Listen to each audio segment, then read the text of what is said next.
Fl-isem tal-Missier u tal-Iban u tal-Ispiritu Santu. Amen. Il-grazzja ta' Sidna Ġesu Kristu, l-imħabba ta' Alla u l-għaqda fl-Ispiritu Santu tkun magħkom il-koll. Eżis ħuti nixtieqilkom l-għodwa tajba, inġbarna biex niċċelebraw l-Ewkaristija f'dawn l-aħħar jiem tas-sena liturġika. Kalla jrejt il-ħadd li ġej nibdew sena liturġika ġdida u xek bl-ewwel ħadd tal-Avvent. U f'dawn l-aħħar ġranet tas-sena liturġika il-Knisja tenna nitfgħu ħart permezz tal-kelma tal-Alla ovvjament, tenna nitfgħu ħarsitna nirriflettu fuq waħda mill-iktar affarijiet importanti tal-ħajja. X'mentalità, x'idea għandna aħna tal-ħajja? Qegħdin ngħixu daqs li kieku hawnhekk biss jeżistej, kif jgħidu kulu tpaxxa, għax illum jew għada għal-ġol kaxxa u jispiċċa kollox dik il-mentalità tagħna. Jew ta' bilħaq qegħdin ngħixu bħala poplu ta' tama, poplu li jaf li huwa f'mixja u li fl-aħħar ta' din il-mixja niltaqgħu mal-Alla wiċċ imwiċċ fejn Alla irid jiġġudikana. Ejjew għalhekk nitħejjew kif jixraq. Eżis ħuti għal din l-Ewkaristija billi b'umiltà fi skitt ta' qalbna nitolbu maħfra lil Mulej għal ħtijietna.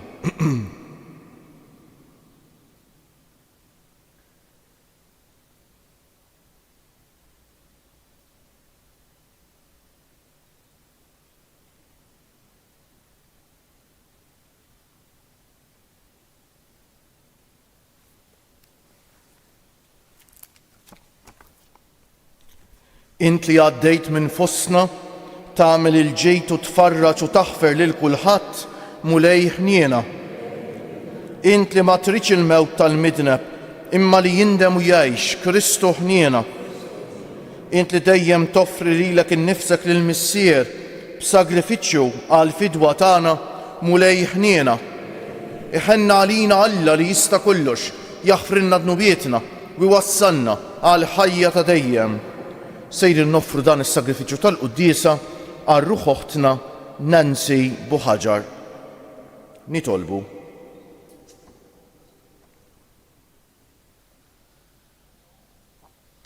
Anqal Mulej ir-rieda ta' wliedek biex jitħejjew dejjem aħjar ħalli jagħmlu frott ta' emejjel qaddisa u jkollhom dejjem il-għajnuna tat-tieba tiegħek b'ibnek Ġesu Kristu Sidna li huwa Alla u miegħek jgħix u jsaltan fl-imkien mal-Ispiritu Santu għal dejjem ta' dejjem.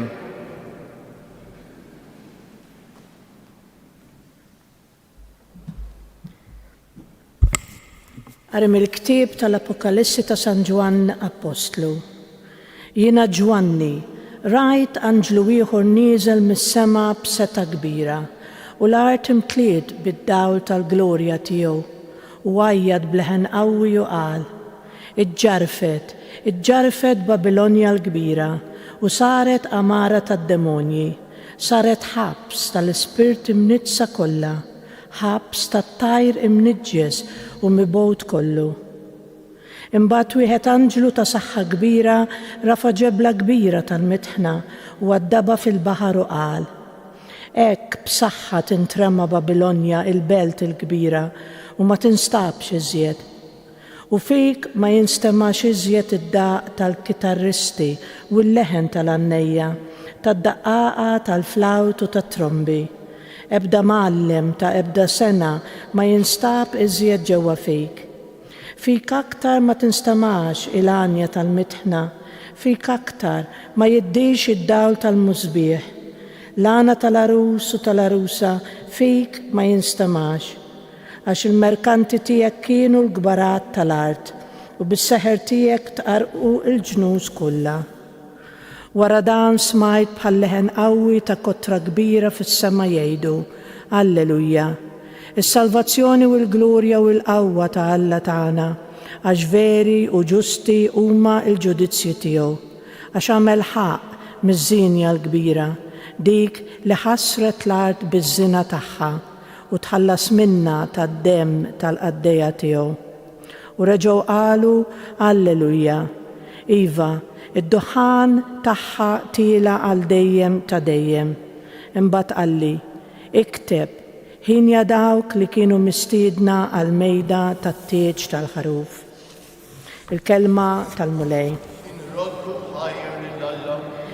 Ħinja dawk li kienu mistiedna għal-mejda tat-tieġ tal-ħaruf.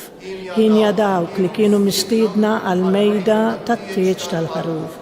Għajtu bil-ferħ lin-nies, nies kollha tal-art, aqdu bil-ferħ lil-mulej, idħlu quddiemu bana ferriħi. Ħinja dawk li kienu mistiedna għal-mejda tat-tieġ tal-ħaruf. Kunu għafu li Jaħwe hu Alla, u ħalaqna, u aħna tiegħu, aħna l-poplu tiegħu u n-naġġ tal-mera tiegħu. Ħinja dawk li kienu mistiedna għal-mejda tat-tieġ tal-ħaruf. Idħlu bana ta' ħajr mill-bibien tiegħu, bit-tifħir fil-ftieħi tat-tempju tiegħu, roddulu ħajr u birku ismu. Ħinja dawk li kienu mistiedna għal-mejda tat-tieġ tal-ħaruf. Għax twajjeb il-mulej għal dejjem it-tiba tiegħu, minn żmien għal żmien il-fedeltà tiegħu. Ħinja dawk li kienu mistiedna għal-mejda tat-tieġ tal-ħaruf. Alleluja, alleluja, alleluja. Għawu qalbkom u werfgħu raskom għax il-fidwa tagħkom hi fil-qrib. Alleluja.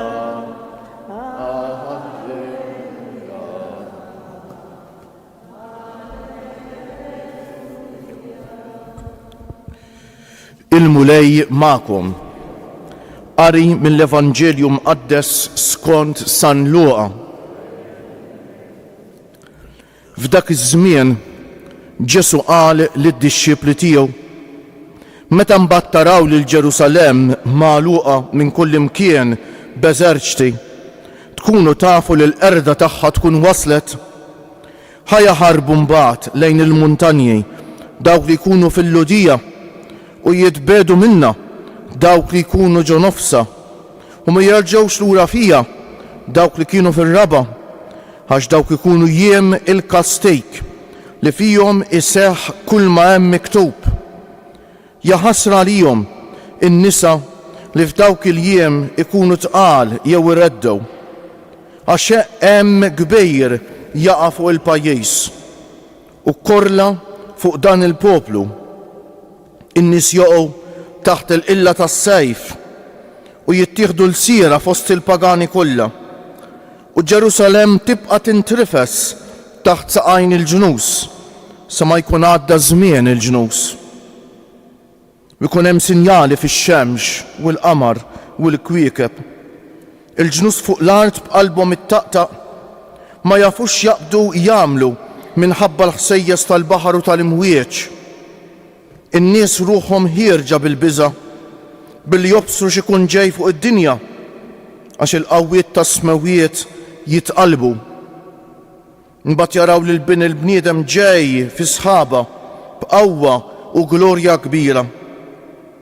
Meta jibda jseħħ dan kollu, qawwu qalbkom u werfgħu raskom għax il-fidwa tagħkom hi fil-qrib. Il-kelma tal-mulej. Tifħir lilek Kristu bit-tagħlim tal-Evanġelju nitnatfu minnu bietna.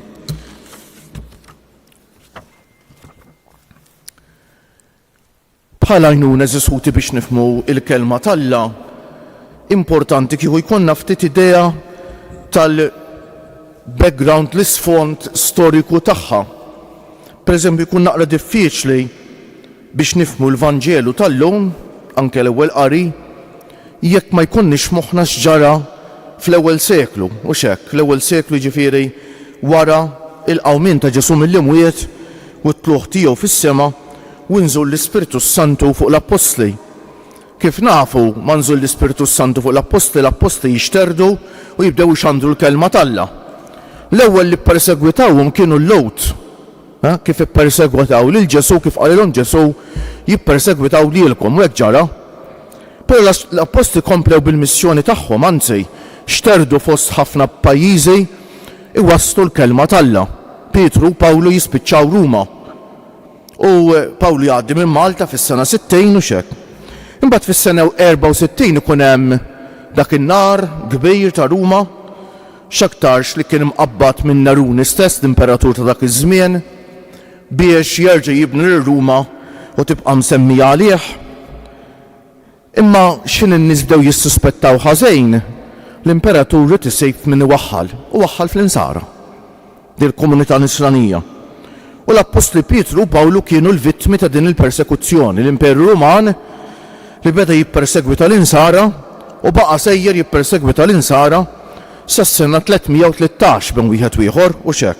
Sa meta mbagħad Kostantinu jagħmel il-paċi mal-Knisja. Eżis ħuti. Dan inżommu f'moħħna biex nifhmu ftit iktar dan li qed jgħid l-Evanġelju tal-lum. Kif nafu wkoll l-Evanġelju tal-lum l-ewwel parti tiegħu qed tirreferi għal erda ta' Ġerusalemm. Mela fis-sena 70 l-Imperu Ruman imxebba sal-punta ta' mnieħru mill-poplu ta' Iżrael li dejjem jirribella kontrih għax ma kunux iriduhom bl-ebda mod u jirribellaw kontra tagħhom. Jibgħat armata l-Imperu Ruman kbira ħafna li tattakka lil Ġerusalemm u l-bliet kollha tagħha, tfarrakhom u teqridhom għal kollox, toqtol ħafna lut u l-bqija teħodhom skjavi. U prattikament dan il-pajjiż jispiċċa din il-poplu jispiċċa il-preżenza tiegħu fl-art imqazza. U x'hekk u għalhekk Ġesu qed jiftaħ għajnejn id-dixxipli tiegħu meta taraw l-eżert xtej idawru lil-belt taħarbu qed jgħidilhom ma ħarbu. Però mbagħad din l-esperjenza tant diffiċli, ma ninsewx li l-Evanġelju din naqraw inkiteb wara din l-esperjenza tal-erda ta' Ġerusalemm. Ovvjament l-apostoli ma bdewx jiktbu mal-ewwel, bdew jippritkaw. Damu 10 ta' snin jippritkaw, imbagħad biż-żmien bdew jiktbu. Mela l-esperjenza tant kera tal-erda ta' Ġerusalemm tant kienet esperjenza kera li saret fakkarhom tirrappreżenta l-aħħar tad-dinja. Minfatt it-tieni parti tal-Vanġelu ta' Ġesu tal-lum Ġesu jurina li dak li hu ta' din id-dinja għad irid jiġi fit-tmiem tiegħu eżis ħuti. U l-ewwel qari mill-ktieb tal-Apokalissi u x'hekk. Hekk b'saħħa tintemm Babilonja l-belt il-kbira. X'inhi din Babilonja? Kienet teżisti l-Babilonja u x'hekk. Kienet il-kapitali tal-belt, skużawni, Babilonja kien l-imperu fil-Vant, imperu kbir li tant ippersegwita lill-art ta' Iżrael u x'hekk. Imma hawnhekk Babilonja qed tirreferi għal Ruma, l-Imperu Ruman li kif qedtilkom fis-sena 64 ħada kontra l-insara u allura dawn il-kitbiet inkitbu meta kien qed isseħħ din l-esperjenza u x'hekk. L-insara li qed jiġu persegwitati. U din il-belt tidher li ħadd ma jista' jirbaħha, kienet fl-aqwa tagħha Ruma dak iż-żmien u x'hekk għad tiġi fit-tmiema. U l-ħażin ta' din id-dinja għad jiġi fit-tmiemu. Dak li qed jgħid u x'hekk. Iż-żinja l-kbira qed isejħilha lil Ruma eżis ħuti. Ma ninsewx l-Imperu Ruman dak iż-żmien kien jokkupa id-dinja kollha magħrufa ta' dak iż-żmien. Kienet fraction żgħira minn mappa kif nafuha llum. Kienu biss il-pajjiżi ta' madwar il-Mediterran u x'hekk. Imma Ruma kienet tokkupahom kollha dal-pajjiżi. U Ruma li qed tippersegwita l-insara hija Ruma li ma taċċettax lil Ġesu, ma taċċettax l-Evanġelju allura. U l-kelma tal-li qed turina mena li minkejja li sakemm id-dom din id-dinja it-tajjeb u l-ħażin ħajjgħixu flimkien, il-qamħ u s-sikrana jridu jikbru flimkien kif qalilna Ġesu. Tiġi żmien li jintażlu. Tiġi żmien li Babel u x'hekk li d-dinja mena Ruma tirrappreżenta d-dinja li taħodha kontra Alla, kontra l-Evanġelju ta' Ġesu, kontra l-insara,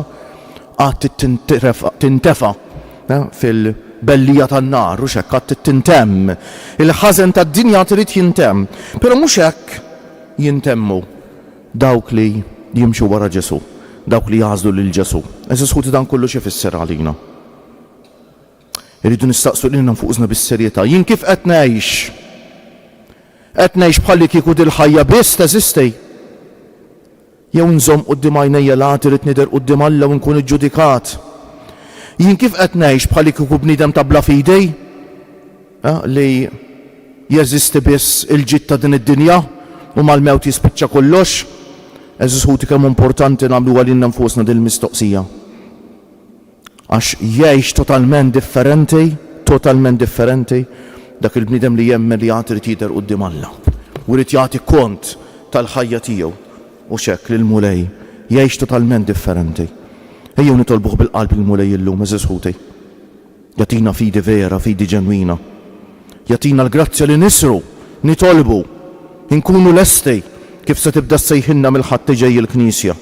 U xekk, inkunu lesti għax nafu li l-mulej għad jiġi. U ta' kull ħin, ta' kull minuta li selifna, irrejt jitlubna kont tagħha kif użajnija. Nitolbuh bil-qalb il-mulej, jatina grazzja li nkunu nsara ġenwini, nsara li f'moħħhom u f'qalbhom għandhom xewqa ġenwina li jkunu tal-mulej, li jfittxu li jogħġbu lill-mulej u li jħobbu lil xulxejn u lil kulħadd.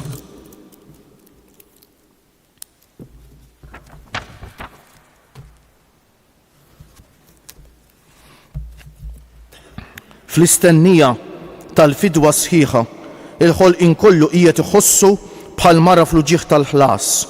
Nitolbu lill-Alla li għandu il-qawwa iġedded kollox u ngħidu eħlisna nitolbuk mulej, eħlisna minn kull biża li jista' jkollha l-Knisja li tiġġedded u dejjem titnaddaf ħalli tgħix b'mod sempliċi l-Evanġelju. Nitolbu eħlisna nitolbuk mulej minn kull firda ideoloġika u politika li toħloq il-vjolenza fost il-popli. Nitolbu eħlisna nitolbuk mulej mill-ebusija tal-qalb li tingħalaq għal ħtiġijiet ta' ħutna l-aktar fil-bżonn. Nitolbu eħlisna nitolbuk mulej minn kull ma jista' iweġġa' lil din il-komunità nisranija u fixkel id-dialogu u l-fiduċja bejn l-aħwa. Nitolbu eħlisna nitolbuk mulej minn qalbna mulej. Nafdaw f'idejn tagħna Marija, it-talba tagħna għal paċi fid-dinja. Tant ħutna bned milli qed ibatu inġustament eżis ħuti f'pajjiżi fejn hemm il-gwerer. Mulej nitolbuk għal paċi jom tagħna Marija, nitolbuk għal paċi. Nitolbu biex il-ġublew li Alla jrid daqt jibda iġib grazzja u barka kbira fuq id-dinja kollha u biex il-vista pastorali tal-isqof tagħna fil-parroċċi tagħna iġib grazzja u barka fuq id-djoċesi tagħna. Nitolbuk mulej għax-xita tagħna Marija, fidejk fiduċja nafdaw it-talba tagħna biex tkompli tibgħatilna xitwa hekk li tkun xitwa tajba li tant neħtieġuha. U hekk insellmu lilkom eżis ħutna li ssegwu dil-quddiesa permezz tat-televiżjoni jew ta' mezzi oħra ta' komunikazzjoni soċjali, mod speċjali lilkom eżis ħutna l-anzjani, il-morda, il-persuni b'bżonnijiet speċjali, intom li tieħdu ħsieb ta' persuni vulnerabbli, il-mulej jagħtikom il-grazzja li dak li tagħmluh bil-qalb, iskom qegħdin isservu lilu għax verament qegħdin isservu lilu. Nitolbu wkoll għal dawk li jitolbuna nitolbu għalihom u dawk kollha li jeħtieġu t-talb tagħna, mod speċjali persuni li għaddejjin minn xi challenge fil-ħajja, xi mart mentali, depressjoni jew mumenti mudlama tal-ħajja, eżis ħuti. Ejjew fiduċja kbira f'Alla tagħna. Nafdaw it-talb kollu tagħna f'idejnhom tagħna Marija. Aħna nafu tagħna tas-sema. Lil-mulej lilek xejn ma jiġħadlek minn dak li titolbu. U għalhekk nafdaw f'idejk it-talb tagħna, anke t-talba tagħna li noffrulek f'dawn ftit mumenti ta' skiet.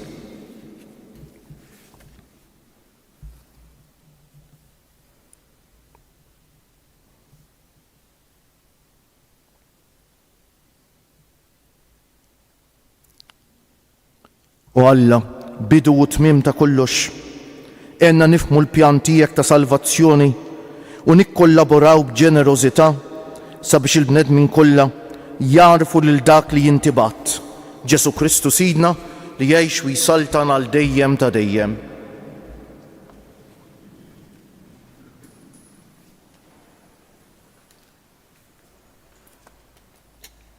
Imbierek int mulej Alla tal-ħolqien kollu għax fit-jubitek tajtna l-ħobs li qegħdin nofrulek frott tal-art u xogħol il-bniedem li minnu jsir għalina l-ħobs tal-ħajja.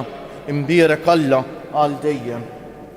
Bil-misteru tal-ilma bejt kollna sem fin-natura divina ta' Kristu kif hu jissieħeb magħna fin-natura tagħna l-bnedmin. Imbierek int Mulej Alla tal-ħolqien kollu għax fit-jubitek tajtna l-imbejt li qegħdin noffrulek frott tad-dil jew xogħol il-bniedem li minnu jsir għalina x-xorb tar-ruħ. Imbierek Alla għal dejjem. Il-qana Mulej Alla tagħna qum li wniedma quddiemek u għamel jkun jogħġbok dan is-sagrifiċċju li sejrin noffrulek. Naddafni Mulej minn ħżuniti u d-dunub tiegħi neħħili.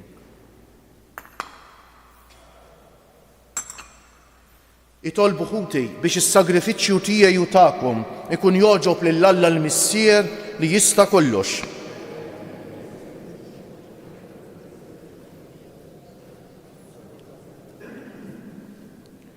Ilqa' Mulej dawn l-offerti qaddisa li jien tridna nikkonsagraw lill-ismek u għamel inobdu dejjem il-kmandamenti tiegħek biex bis-saħħa ta' dawn l-offerti noġbu lit-tieba tiegħek bi Kristu Siedna. Il-Mulej magħkom, nerfew qlubna l-fuq, niżżu ħajr lill-Mulej Alla tagħna.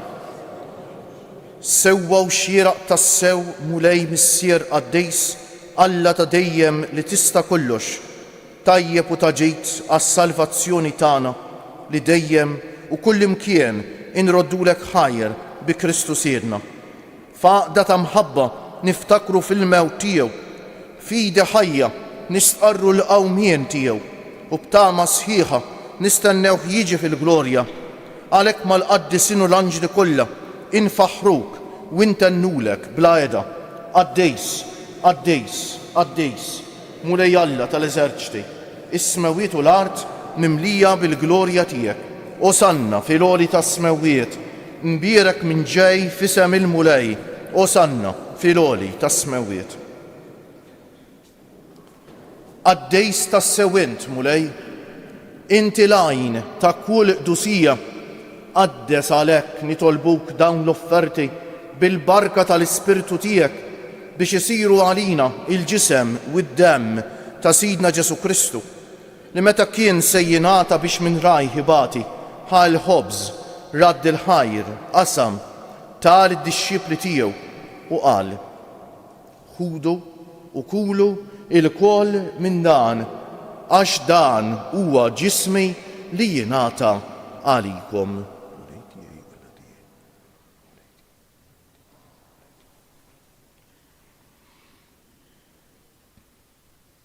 Hekk ukoll wara l-ikla ħal kalċi reġa' radd il-ħajr tal id-dixxipli tiegħu u qal: ħudu u ixorbu minnu il-koll għax dan huwa il-kalċi ta' demmi tal-patt il-ġdejt li jibqa' l dejjem, id-demm li jixxerret għalikom u għall-bnedmejn kollha għal maħfra ta' dnubiet.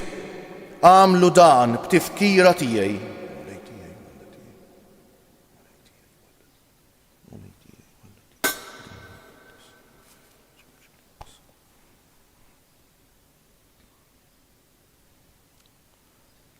Danu l-misteru tal-fidej inħabbru l-mewt tiegħek Mulej, nxandru bil-ferħ l-qawmin tiegħek, nistennewk sa ma tiġi fil-glorja. Għalhekk aħna u nagħmlu dan b'tifkira tal-mewt u l-qawmien ta' Sidna Ġesu Kristu, nofrulek Missier il-ħobs tal-ħajja u l-kalċi tas-salvazzjoni u nroddulek ħajr għax oġbok tilqana hawn quddiemek biex naqduk. U miċ-ċokon tagħna nitolbu li l-Ispiritu Santu jaqgħadna f'ġisem wieħed lilna li nieħdu sehem mill-ġisem u d-demm ta' Kristu.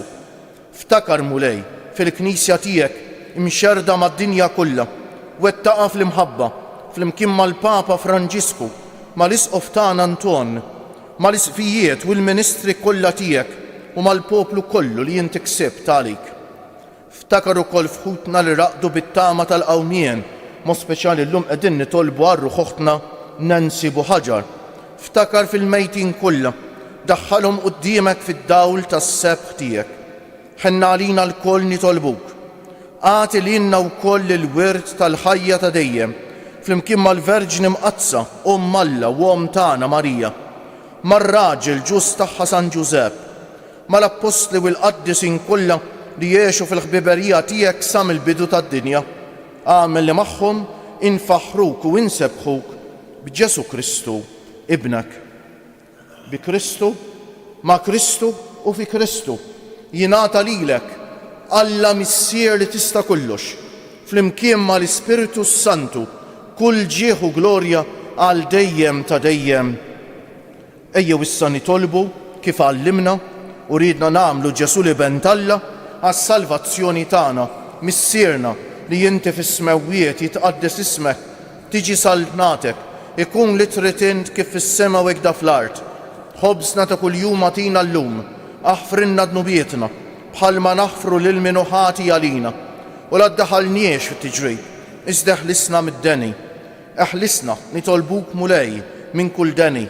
Għatina fit-tieba u l-ħniena tiegħek il-paċi fi żmienna biex inkunu ħielsa dejjem mid-dnub u mħarsa minn kull inkwiet. Aħna u nistennew u nittamaw ilena u l-miġja tas-Salvatur tagħna Ġesu Kristu għax tiegħek jassaltnu. Mulej Ġesu Kristu li jgħid l-apostli tiegħek inħallilkom is-sliem, nagħtikom is-sliem tiegħi.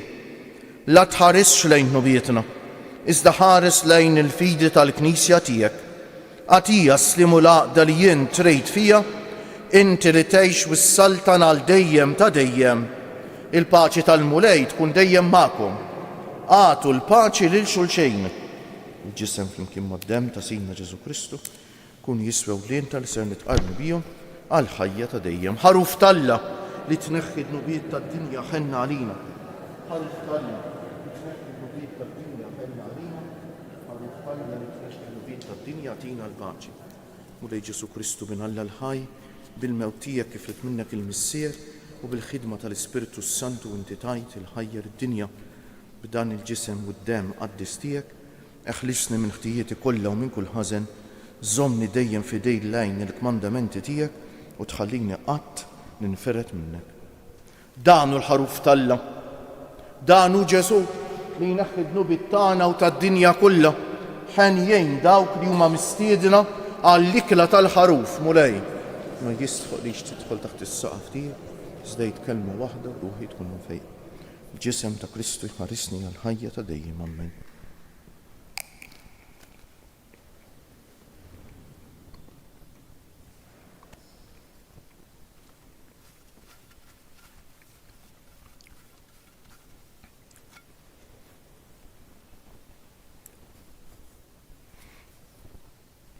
Dem ta' Kristu ħarisni għal ħajja ta' dejjem. Amen.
Tafu li minn l-iktar deċiżjoni importanti fil-ħajja Żisuti.